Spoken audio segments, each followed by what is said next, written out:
covering a lot of ground and pie tonight, so set your DVR. This is information and recipes that you don't want to miss.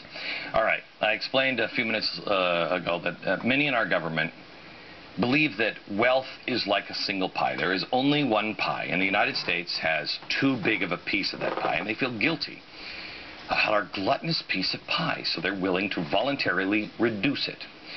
Right now, at the International Monetary Fund, or the IMF, America is being set up to fail globally. I told you this was going to happen about a year ago, and here we are, gang. They want to reduce our share of the pie. As we've mentioned on the show before, we contribute by far the most of any other nation to the IMF. Do we have this up on a chart, or do you want me to draw? Oh, here it is. The United States gives 17%. China, for perspective, gives, whoa, 3.7? Great Britain, 5.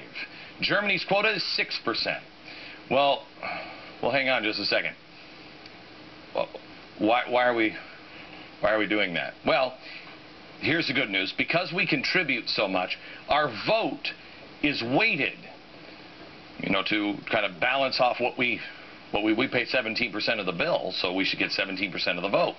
That gives the United States veto power over measures that are not in our best interest. Well, that's not fair. There's a proposal being considered now to redistribute power at the IMF as they take 17% and redistribute our wealth as well.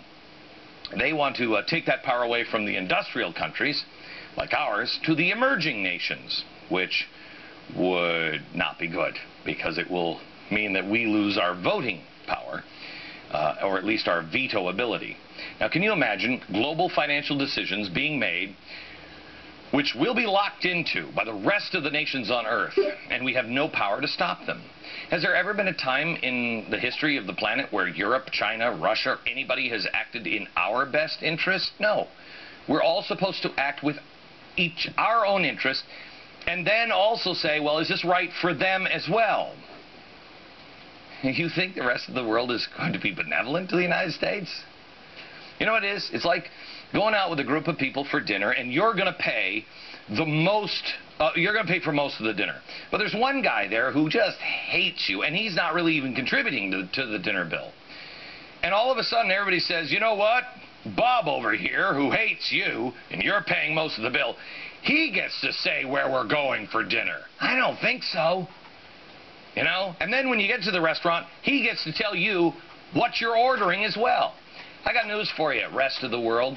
If we're paying most of the bill, we should have the biggest share of say.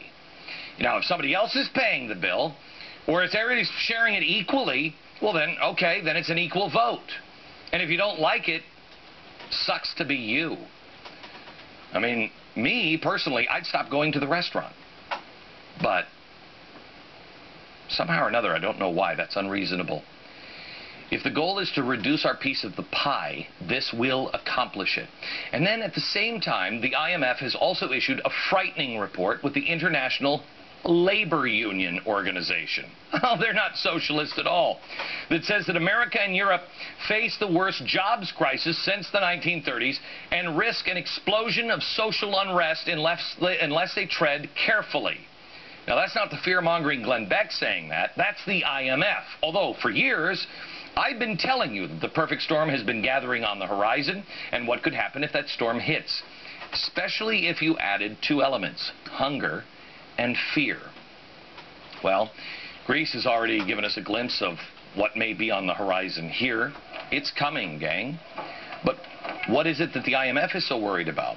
Well, according to the IMF, and see if anybody in the audience remembers this name, the IMF chief, Dominique Strauss-Kahn, quote, the labor markets are in a dire strait. The Great Recession has left behind a wasteland of unemployment.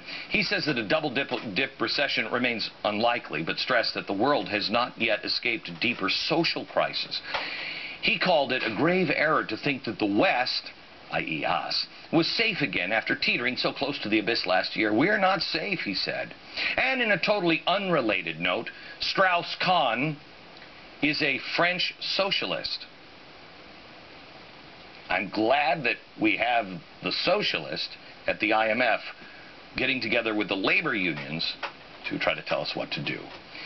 His organization added the most advanced economies should not tighten their fiscal policies before 2011 because tightening sooner could undermine the recovery. Oh, thanks, Dominique. Well, thank you. Good suggestion. We'll just keep spending until we spend our way out of this economic crisis. I know that works at my house all the time. Good job. No, good job. And good job creation method. Oh, it is. We can see how well it works so far. Right here in the U.S., unemployment now hovering near 10%. Global unemployment has reached 210 million people. And we don't really even know how many people are unemployed in places like China. The IMF report states the Great Recession has left gaping wounds. High and long-lasting unemployment represents a risk to the stability of existing democracies. Okay, so now I guess we're not a democracy, but we're lumped in there with the warning. So given the fact that more and more economists have warned about the fragility of our situation, some sounding more apocalyptic than me, isn't it time to wake people up in America and say, got to start baking pies? You've got to take it on yourself and start creating new jobs. You've got to forget about the government. We got to get government out of the kitchen. Wake up, America, because it's coming. Could you survive?